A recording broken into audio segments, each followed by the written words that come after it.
कदाचित् कालन्दी तटविपिन सङ्गीतकरवो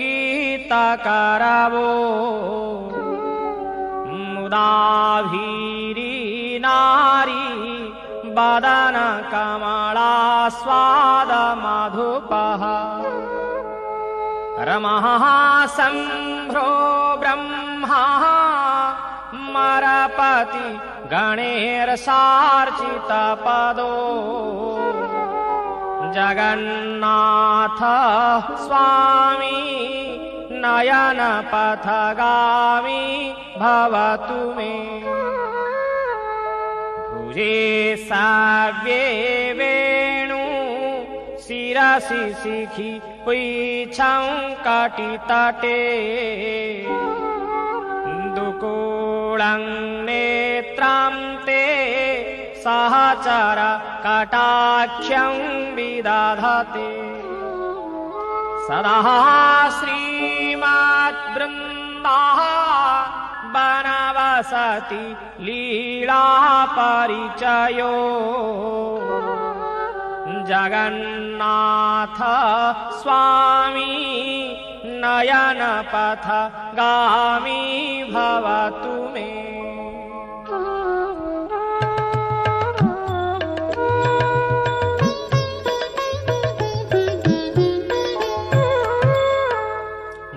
मोहाम्बोधे स्थिरे कनकरुचिरे नीलशिखरे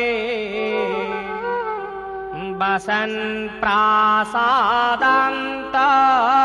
सहजवळ भद्रेण वळिना सुभद्रामध्यस्थः सकलसुर सेवावसरदो जगन्नाथ स्वामी नयनपथगामी भवतु मे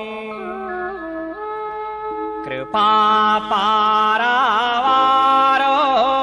सजल जलदो श्रेणिरुचिरो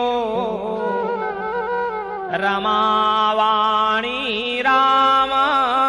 स्फुरदमल पद्मैक्षणसुख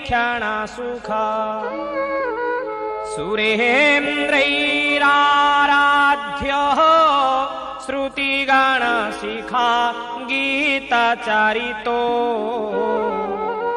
जगन्नाथ स्वामी नयनपथगामी भवतु मे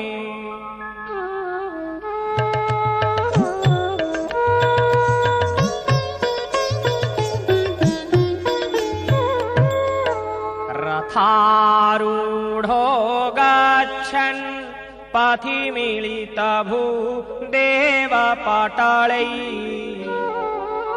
स्तुतिर्पादोर्भावं प्रतिपदमुपाकन्यसदयः दयार्सिन्धोर्बन्धोः सकलजगतां सिन्धुसुतया जगन्नाथ स्वामी नयनपथगामी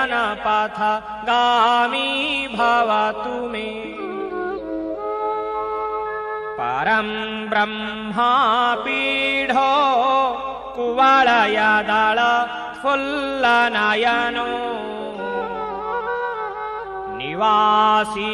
नीलाद्रौ निहितचरणम् अनन्तशिरसि रसानन्दो राधा सरसवपुरा लिङ्गनसुखो जगन्नाथ स्वामी नयनपथगामी भवतु मे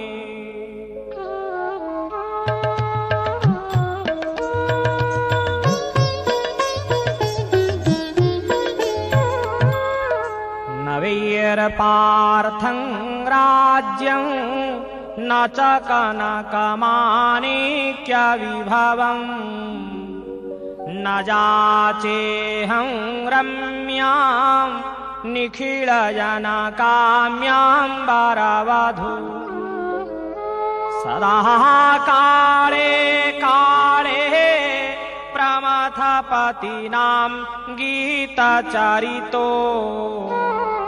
जगन्नाथ स्वामी नयनपथगामी भवतु मे हर त्वं संसारं द्रुततरमसारं सुरपते हर त्वं पापानां विततिमपरां जादवपते